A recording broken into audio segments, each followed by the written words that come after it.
Hi, my name is Jamila McGinnis. I teach 8th grade language arts and I teach 9th grade English 1 honors as well. A little bit about me. I have taught here at Osceola Middle School for 15 years.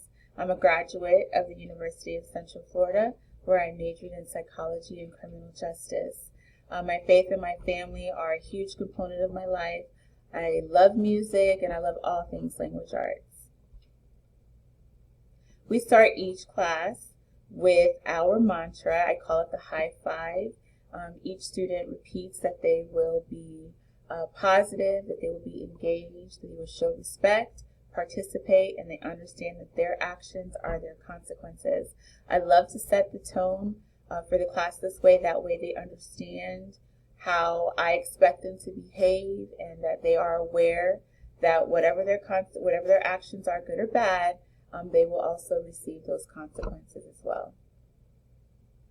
Chiefs aim for success.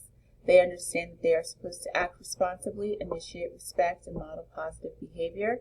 This is a promise that they make every morning along with the Pledge of Allegiance.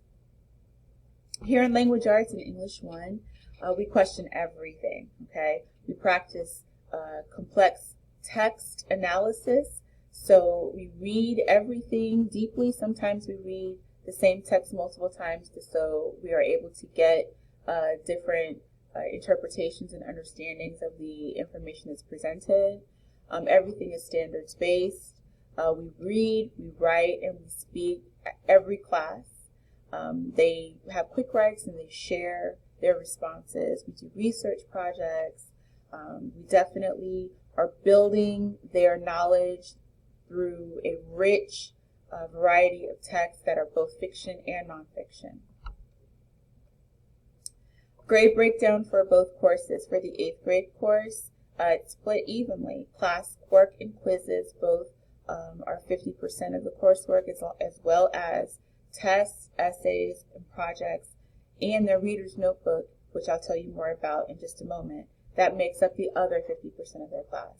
With 9th grade English 1, this is a little bit different. 50% of their grade does come from classwork and quizzes.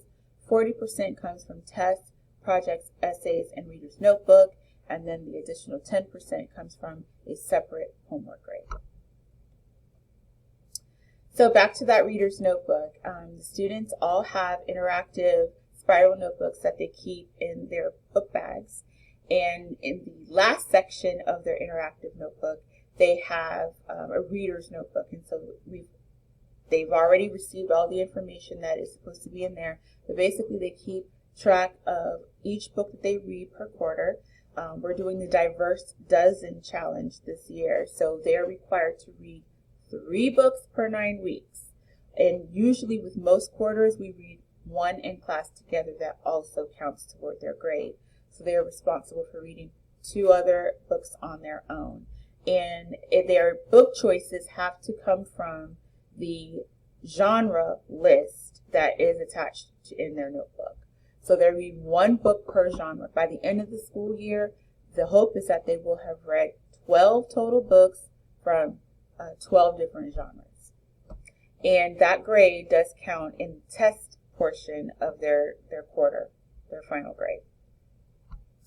If you guys ever have any questions, I've already spoken to quite a few parents this year.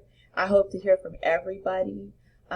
Please, let's stay connected. Feel free to email me. I will email you back my earliest convenience. I say within 24 hours, but it's usually much faster than that.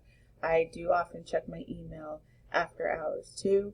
If you'd like to speak to me by phone, please don't hesitate to give me a call. I would love to hear from you. If there's anything that I can do to make the year successful for your student, make things easier, please don't hesitate to reach out. Thank you. I would love to have seen you guys in the open house because it's one of my favorite nights of the year, but hopefully you found this to be helpful. Thank you and take care.